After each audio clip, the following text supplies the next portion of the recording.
The earth trembled as workers uncovered a pit of headless skeletons, chilling silence. Blood-stained shovels clanged, echoing through the night like mournful drums.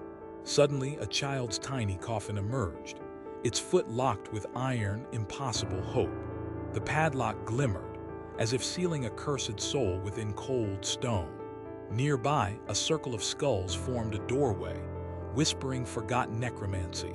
A Roman legionnaire's armor lay shattered, his decapitated head missing, lion's roar lingering. Imagine a misty Carpathian village, 17th century, where superstition ruled every heartbeat. The air smelled of peat smoke, damp earth, and unspoken fear.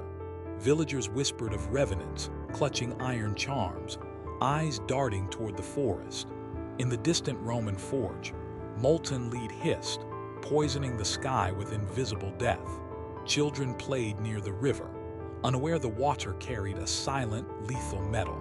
The gladiator's arena in ancient York echoed with crowds, blood, and terrified roars. Sunlight filtered through broken arches, casting shadows that danced like restless spirits. Merchants shouted, selling olives, pottery, and whispered rumors of cursed graves. Priests performed rites, sprinkling holy water over the padlocked child's coffin. The necromancer's portal pulsed, skulls aligning like a macabre clock counting down. Farmers tended fields, yet the soil tasted metallic, their crops withering silently. Night fell, and the forest's howl merged with distant Roman trumpets, unsettling all. A lone excavator's lamp flickered, revealing a hidden chamber beneath the mass grave. Inside, a wall of bone formed a grotesque tapestry, each piece whispering betrayal. The child's coffin creaked open, a cold wind escaping, carrying faint lullabies. A silver key, long lost, lay beside the padlock, rusted yet hopeful. Suddenly, the skull circle glowed, and shadows elongated, forming a doorway. From it emerged a figure cloaked in darkness, eyes burning like embers. The figure whispered the names of the dead, each syllable cracking the air. A Roman smith's furnace roared, spewing lead clouds that settled over unsuspecting towns. Children coughed, their throats burning as invisible poison seeped into their dreams. The gladiator's ghost roamed the arena, his severed head echoing through stone. Spectators felt his pain, a collective shiver that turned cheers into silence. The padlocked child's eyes fluttered, a brief glimpse of desperate humanity. A priest's chant rose, battling the darkness, yet the shadows multiplied. Lead fumes thickened, turning the sky into a bruised violet, foretelling doom.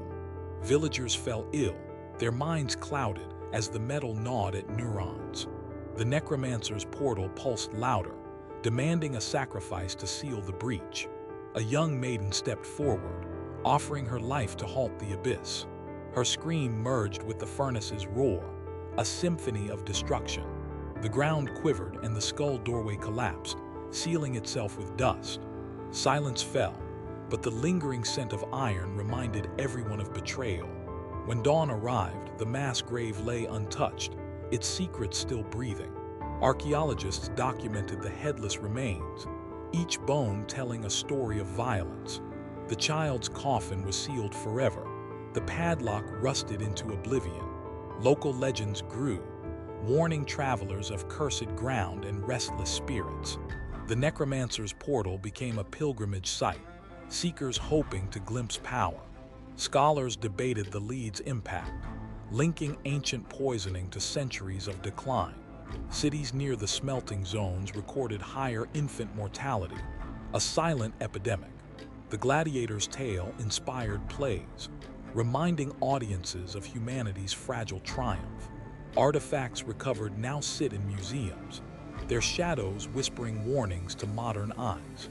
Scientists extracted trace lead from ancient teeth, confirming centuries-long exposure. Historians realized that power often hides behind progress, poisoning generations unseen. Communities erected memorials, stones etched with names never spoken aloud. The earth, scarred yet resilient, began to reclaim the forgotten sites. Generations later, Children still hear faint whispers when wind passes the ruins.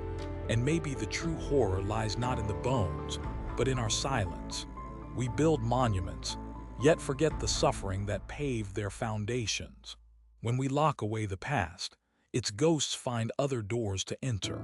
The lead that forged empires also forged our decline, a paradox of progress. Each skull, each padlock, each shattered crown reminds us of mortality's certainty. History's darkest corners illuminate our capacity for cruelty and for resilience. So when you walk past ancient ruins, listen to the silence screaming truth. Subscribe to Chronicles History, because some truths refuse to stay buried.